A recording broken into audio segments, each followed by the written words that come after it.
Hello and welcome to Bliponomics. Phil decided to walk to the studio tonight, so he'll be in later. I'm Jerry Anthony, and tonight we are talking all things Anthony Edward Stark. Tony Stark, Ironman. How will history remember him? Some would call him one of the greatest inventors, engineers, superheroes the world has ever seen. Some just see him as Iron Man, the world's greatest superhero who sacrificed himself for all of us. Others might call him the worst Avenger, the Merchant of Death, or, as my guest later will call him, a supervillain. How will you remember Tony Stark? Let me know. Subscribe wherever you're watching. And if you want to be a part of the show, send us an email, bliponomics@gmail.com. Tony Stark, what is his legacy now that he's dead? Assuming he is actually dead. I mean, this isn't the first time. It's like the fourth time the world has had to make this announcement. Remember the first time back in 2008 when he was attacked in the Middle East? Turns out he was just being held hostage in a cave. Then again, when he asked terrorists to blow up his house and they obliged him. That was the second time we thought he was dead. Turns out he was just in Tennessee. The third time was when he was sucked into space with Doctor Strange and Spider-Man. Turns out he was just on a broken down spaceship with an alien. And the fourth time when he snapped his fingers and said, "I am Iron Man," as described in numerous reports and in Scott Lang's book, destroying Thanos' army, saving us all. But unfortunately, ending his own life. So assuming he's dead for real this time and not poised to make another miraculous comeback, how will history remember Tony Stark?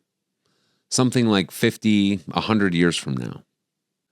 No one will argue he was one of the world's greatest inventors, if not the greatest inventor to ever live. I mean, look what he's invented. The Iron Man suit, obviously, and inside the suit is just packed with innovation and groundbreaking tech. Repulsor tech he invented, which made him famous. The arc reactor, which creates almost unlimited clean energy. Oh, by the way, he also had to invent a new element to make that happen. And before all this Iron Man stuff started, he created some of the deadliest and most dangerous weapons ever to exist, along with his advancements in stealth tech, nanotech. He's responsible for barf tech, which led to the Mysterio incident, investigation pending. And who can forget artificial intelligence? He created one of the first ones. It did try to 86 us all after spending 5 minutes on the internet, but hey, we can forgive him for that one, oopsie.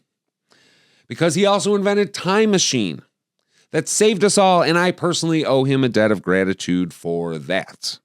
So, I mean, no one is saying he's not the greatest genius inventor of all time. But is he a superhero, really? Most would think that's an absurd question. Of course he's a superhero. He fought terrorists, Hydra, Ultron, Thanos. He's an Avenger. He is the greatest. Iron Man is the greatest hero to ever live. But there are a surprising number of people who believe Tony Stark is not a hero at all. In fact, they go so far as to say that he's a supervillain. And not just a supervillain. Maybe the supreme leader of Hydra. Now, I know this is going to really upset some of the Stark bros out there. But listen, hang out, stroke your goatee, hodl your Stark coin, and simply consider the evidence from my next guest. He's an investigative reporter. Sir, you have to turn your camera on. He's calling from a landline. This was supposed to be a video thing. Excuse me, who the hell are you? I agreed to do this with Phil. I'm Jerry Anthony. I am the guest host tonight. Phil Jesus is... Christ. Whatever, fine, let's just go. I'm not turning on my camera for this shit, though no one watches this bullshit anyway. Okay, fine. Let's get started. Most people would call Tony Stark one of the greatest heroes to ever live. You disagree. Yes, most definitely, whoever you are. Most if not all, of Tony Stark's heroic achievements are self-serving and nothing more than corporate boardroom squabbles taken to the street. Take his kidnapping in 2008, the event that supposedly created Iron Man. As it happens, all that was an attempted hostile takeover within Stark Industries that ended with two CEO billionaires fighting in the street. I'll give you another example. The Stark Expo disaster. Another corporate squabble. Justin Hammer, who, at the time, just took over all of Stark's government contracts, is giving a demo of his crappy Iron Man tech. This pisses off Stark, and to really stick it to Stark, Hammer also hired Stark's old rival, Ivan Budenko. And, of course, these insults would not stand. Hammer tech and knockoff Iron Man armor at the Stark Expo? So Stark shows up to save the day. Unannounced, unprovoked, to disrupt Hammer's presentation. All hell breaks loose, dozens are killed, hundreds are injured, 200 million in damage, and what happens to Stark? Nothing. Hammer goes to prison, Budenko is murdered by Stark, and Stark gets a medal. For what? Saving the world from off-brand Iron Man tech? And don't forget, who pinned that medal on him? Okay, yes, we will get to that. But what about New York? We all saw what heroes Iron Man and the Avengers were. There was no corporate squabble with Loki, right? First of all, Jerry, let's get something straight. Stark was never meant to be an Avenger, according to the Black Widow intel dump. Stark was originally rejected by the Avengers for the Avengers. The Avengers didn't like him. They didn't trust him. They thought his suit was cool, though. He just showed up when they needed help. During the Battle of New York, when it made himself look like a big hero, and then he bullied his way onto the team with his billions of dollars in financing. Okay, sure. No one is denying that Stark was a self-serving and self-promoting jerk sometimes, but you're quoted as saying Stark was the supreme leader of Hydra. How on earth do you get there? The Stark family's Hydra connections goes all the way back to World War II, the original fall of Hydra. Howard Stark, after forming S.H.I.E.L.D. and flooding it with ex-Hydra operatives through Project Paperclip, including Arnim Zola. Remember, Stark and Zola worked side by side for over 30 years. You're telling me Howard Stark had no idea Zola was rebuilding Hydra all that time? Howard Stark and Arnim Zola are Hydra to their core. And when Zola died, I believe Howard Stark became supreme leader of Hydra. What? How is that possible? Everyone knows Howard Stark was killed by Hydra. Correct. But it was Howard Stark's old rival Alexander Pierce who had him 86th, because Pierce had his own designs on becoming supreme leader of Hydra. And he was. Yeah, I imagine that's the only way to get on top in Hydra. I'm sure they don't hold elections for supreme leader every 4 years. But just because Howard Stark may have been associated with Hydra, what does that have to do with Tony Stark? Tony Stark is a war profiteer first and foremost. I mean, before he was Iron Man, he was known as the Merchant of Death. He used the Battle of New York as a pretext to gain power. He formed damage control to hoard alien tech all for himself. He even lobbied Congress to make alien tech illegal to possess, except for Stark, by the way. But when Stark became the leader of the Avengers and damage control, that's when his real villainy begins. He sends the Avengers after Hydra, while he builds a robot army called the Iron Legion. What the hell kind of fascist bullshit is that? He helps build Project Insight to whack anyone he pleases. He builds Ultron. He builds hologram drones to create chaos. This is supervillain shit. He gets medals for consistently trying to commit mass murder. Medals, by the way, pinned on him by a Hydra senator if you need convincing.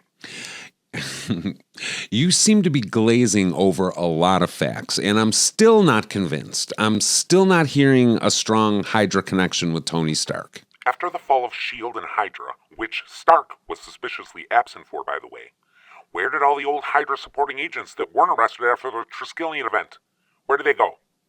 Damage control, of course. The Department of Damage Control today is the new Hydra training grounds. I mean, just look at them. You know what I'm talking about. I watched your Damage Control episode. The only thing standing in Stark's way was the Avengers. So, with the help of Rumlow, Stark triggers the Sokovia Accords in Nigeria, another event Stark was suspiciously absent for. This is the moment Stark, again, stepped into his father's footsteps, becoming the supreme leader of Hydra. Well, I appreciate you watching the episode, but this is quite a leap. Quite a leap? Steve Rogers knew the truth about Stark. I mean, think about this. Stark fought Captain America, for Christ's sakes. You know you're on the wrong side of things when you have to fight Steve Rogers.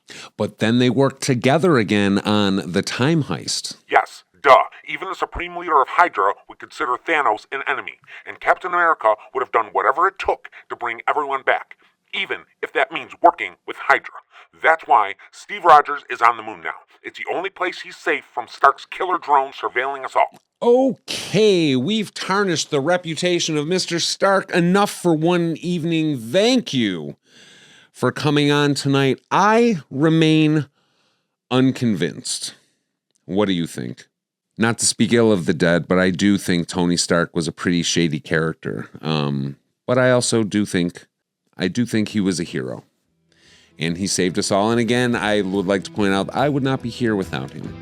So, let's take a little break, cleanse ourselves of our first guest, and we'll get to some of your emails when we come back. Can't wait.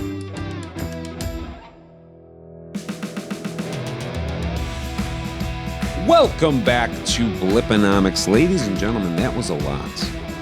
And now we're going to hear from some of you, some slightly passionate emailers here.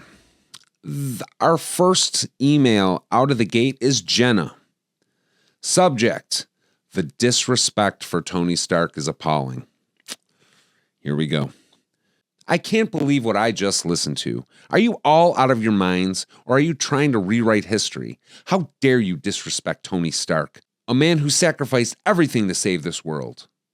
How dare you let that guest spread garbage conspiracy theories about him being Hydra or a supervillain? Tony Stark was not only the greatest hero of our time, but he was also our savior. And you have the audacity to sit there and mock him? But you let this lunatic spew nonsense that Stark was just trying to build a robot army for some fascist agenda. He was trying to build a safer world, and yeah, he made mistakes, but his mission was always to protect us. And to your so-called guest who just casually insults and twists facts, saying Tony Stark fought Captain America, for Christ's sakes. You know you're on the wrong side when you're fighting Steve Rogers. That fight had nothing to do with right or wrong.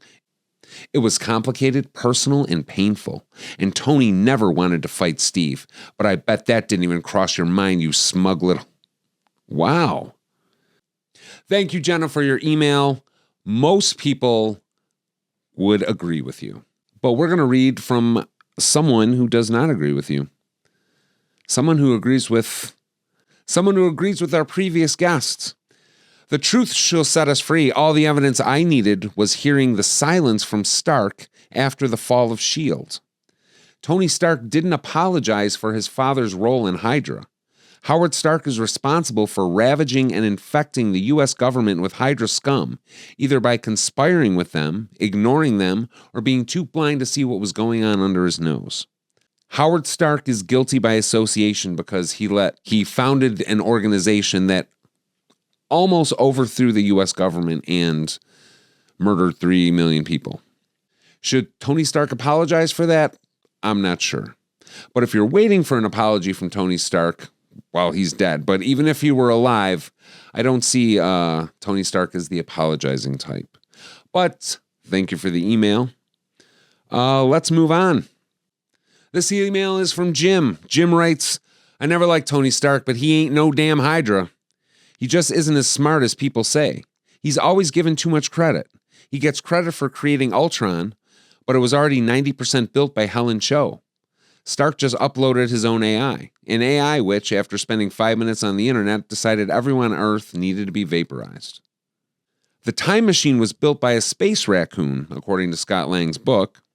That barf tech was stolen, as we know. Even his father was accused of stealing ideas. His best invention, the arc reactor, wasn't even invented by him. It was famously stolen by Howard Stark. And why does everyone talk about Iron Man sacrificed himself to save us all? Ha! Everyone knows Banner was the one who snapped us back. Stark just got himself killed trying to get the kill shot on Thanos himself. Wow. Well, as I said before, that's about all the trash talking we are going to do about the dead tonight. Tony Stark was certainly a lot of things. He is certainly a complicated historical figure. He was when he was alive, and he will after his death. Probably. If he is actually dead. Which he probably is. All right, I have said too much. I am done trash talking the departed who cannot speak for themselves anymore. I am Jerry Anthony. If you hated me tonight, don't worry. Phil will be back next time. Thank you. Hit the subscribe. Thank you for listening. We'll see you next time.